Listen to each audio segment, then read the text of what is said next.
Amen. It's about the time for Christmas again. Yes, indeed. If you look at the TV or listen to the radio, maybe we should call this Santa Clausmas rather than Christmas. Because you don't hear much about Christ this time of year. And it's really unfortunate. And then you wonder why churches aren't full anymore. Why people don't come. I think there are 4 possible reasons, probably more, but at least 4. One is that the message is not really taught anymore. We're told we have the greatest story that was ever told, but yet few people seem to hear it. And churches don't preach that anymore. When Paul was preaching, he said that we preach Christ crucified. We don't hear that very much anymore. The second reason is that there's so many distractions. When the Bible was written, there weren't all these different distractions. Facebook and TV and Netflix and pro football and pro hockey and what else you had. There's everything but Christ involved in it. There's nothing wrong with any of those things as long as they're put in perspective. There's 2 reasons. The third reason is there's so much falsehood to put into the Christian message. We're here talking about and singing about Christ's birth. But any high school student today will tell you Christ was not born at Christmas. We don't know when Christ was born, but he wasn't born at Christmas. So we can say that we use Christmas as the date that we celebrate his birth. But to say that he was born at Christmas is entirely wrong. But whenever you put something like that in, which is a falsehood, it destroys the truth. It says that one rotten apple destroys the barrel. The same thing applies, that one false testimony will destroy a dozen good testimonies. So those are 3 reasons. The 4th reason is so much corruption in some of the churches. If you look at some of them, it's all about what they can get, not what they can give for God. So we have the greatest story that was ever told. Very, very few people hear it anymore. We have one of the greatest messages that was ever given, but few people listen to it. And we also have the greatest book that was ever written, but even fewer people read it. And one of the problems is that we don't have the ability to read it in the language in which it was written. And that can make all the difference, because all the nuances and all the subtleties that are in the original languages are lost in the translation. So I want to ask you a question. First of all, what do you think is the most important verse in the Bible? And actually, it's what you think, so no one can be wrong. Okay? Psalm 3:16. Yeah. Anything else?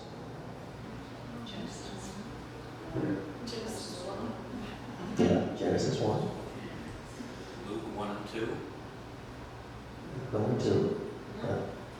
Which one is believe in the Lord Jesus Christ and you shall be saved? Yes. Yes. They're all important. They're all important. My choice is Genesis 1:1. And because of the fact that if you believe that verse, the rest of the Bible will make sense. If you don't believe that verse, the rest of the Bible is meaningless. It all depends upon that first verse in Genesis. And so, what we do, we miss it because we don't have it in the original. So, if Bill's technology it's gone again, is it? gone again?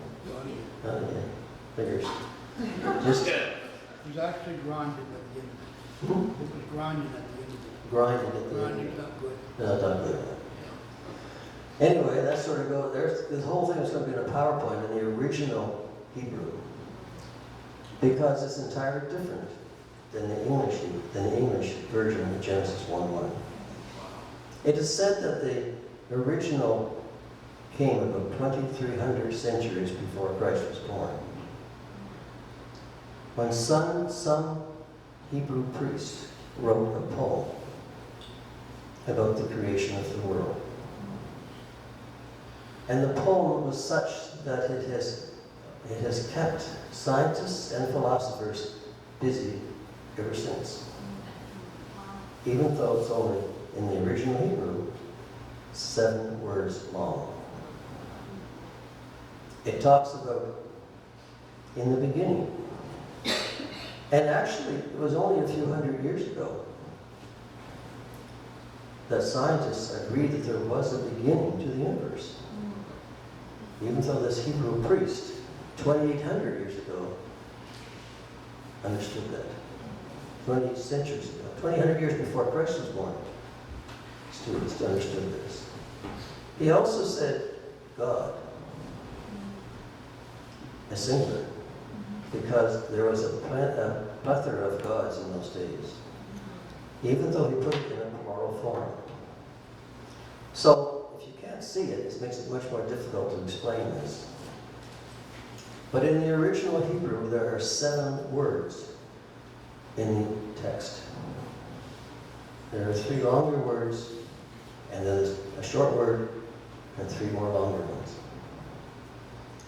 And this really has to do with the numerology that has in the Hebrew language, because every letter in Hebrew is also a number.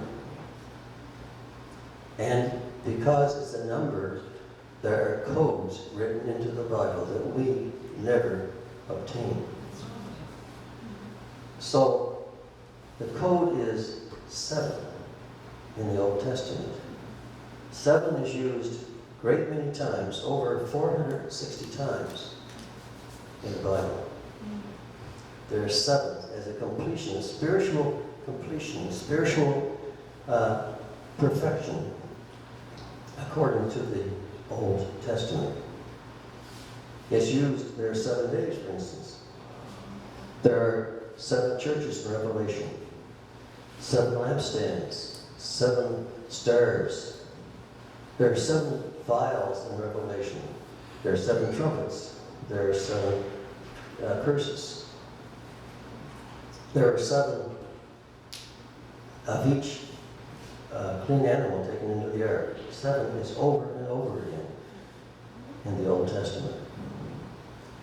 And so this was built into the first verse of Genesis. And if you look at, Grant Jeffries did a study on this under Ivan Panin a number of years ago, and listed the number of 7s found in Genesis 1. Since you can't see it, it makes it a little more difficult, but I'll read it anyway. The number of Hebrew words is 7. The number of letters equals 28, divided by 4, which is 7. The first 3 Hebrew words translated, "In the beginning God created," contain 14 letters. 14 divided by 2 equals 7. The last 4 Hebrew words, "the heavens and the earth," have 14 letters. 14 divided by 2 is 7. The 4th and 5th words have 7 letters. The 6th and 7th words have 7 letters. The 3 key words, God, heaven, and earth, have 14 letters divided by 2, which is 7. The number of letters in the 4 remaining words is also 14. 14 divided by 2 equals 7. The shortest word in a verse is the middle word with 7 letters. The numeric value of the first, middle, and last letters is 133. 133 divided by 19 is 7. The numeric values of the first and last letters of all 7 words is 1393 divided by 199 is the king's son. Now you think this is just a coincidence. Try writing a letter of seven words with all these corresponding seven in them. It's not possible. The other thing is that there is in the center of this verse a two-letter word which is not translated into English. It's the word et in Hebrew, but we have no English translation. If you look at a Hebrew English dictionary, that word is omitted. But that word is also very important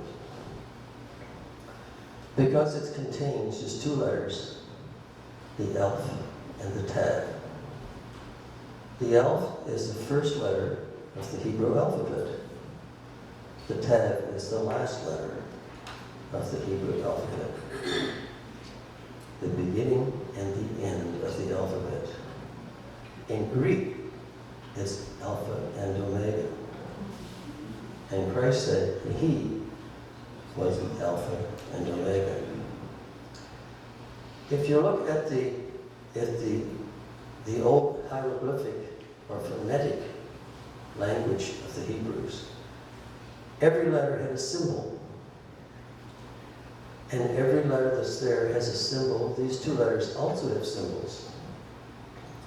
The symbol of the Aleph is that of sturdiness, or an ox, and it's shaped like a cradle.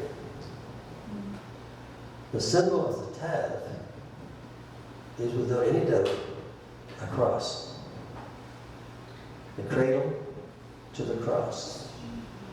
The beginning and the end. The Alpha and the Omega. In the very first verse of the Bible. John 1:1 says, in the beginning was the Word, and the Word was God, and the Word was with God. The word in the first verse in Genesis is right next to the word Elohim, which is God. So all this ties together into the very first verse of the Hebrew Bible, which we don't see in our English version, and we can't get in our English version. The menorah of the Hebrew, the Jewish people, has 7 candles, one for each word in Genesis. And the large 7th middle candle is for the word, the Aleph and the Tav. Even though they don't accept Christ as their Savior. It says in John, Jesus said earnestly, before Abraham was, I am. Indicating he was there first. See, when Christ came to earth as a babe, it was not his first journey to earth. That was really his second coming. What we're waiting for now is the third coming. Because he came when the earth was created. He came the second time as a babe. The third time he's coming as a king. In 1 Timothy 2:5 it says, for there is one God and one mediator between God and man, the man Jesus Christ. In Genesis, Jesus Christ is symbolized between Elohim, God, and the earth and heavens, which is man. In Revelation, as I said before, 1:8, he says, I am the Alpha and the Omega, the beginning and the end, who is, and who was, and who is to come, the Almighty. All of these things point back to the fact that Christ was recognized and symbolized in the first verse in Genesis. But we don't get this taught. We don't get this in the churches. We don't get this in our reading because of the fact that we have the English translation, which is 10 words, and completely out of sync with the Hebrew. If you go to John, the first verse in John, There's another code. And all that's there is 3:13. Numerically, that's the code. You go back to the first verse in Genesis again and add up the numerical values of the letters used. The same code comes out. 3:13. Unfortunately, I can't show it to you. So the point is that we celebrate Christmas, even though Christmas is not directly to do with Christ. But because we do this and say that this is Christ's birthday, it brings one more falsehood into the whole scenario. And if there's one falsehood, why? How come it's not all false? How come it's just not all stories? It's just not all fables. It's just not all hearsay. And that's what many people believe. Some people tell, I've been told before, that Christmas was the beginning of Christ. He never came, he was never around before Christmas. I've also been told that the Bible begins with Matthew. Because all the Bible this one person had was the New Testament given by the Gideons. He never went any further. We have a large problem with people, with ourselves, not understanding what really is involved in the book, in the teaching, in the message, and in the truth. That's why churches are not filled today. There's so much falsehood associated with the truth. If we're going to if Christianity is going to be supported and be increasing, which it is not today, by the way, Christianity is failing as far as religion is concerned in the numbers. There are fewer and fewer people in churches all over North America especially. More and more people are adopting atheism because they can't see the truth in what we're teaching. This is Christmas, when we're supposed to be celebrating the birth of the babe. Even though it did not occur now, everything we sang about is still true, as long as we take it in perspective of the time and the place in which it happened. Just because we sort of mix things up, and the churches mix things up over the years, doesn't say that the truth, the basic truth, is wrong. The church has adopted all pagan holidays for Christian religious holidays, and that probably is a great misfortune. However, the truth remains that Christ did come. Christ was born. He did live. He did die and crucified. And he's here, did this for all of us. The truth must be taught properly.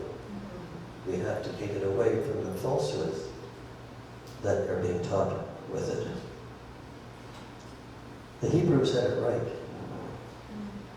This priest who wrote the first verse in Genesis, long before Moses copied it down, didn't know exactly probably what he was doing.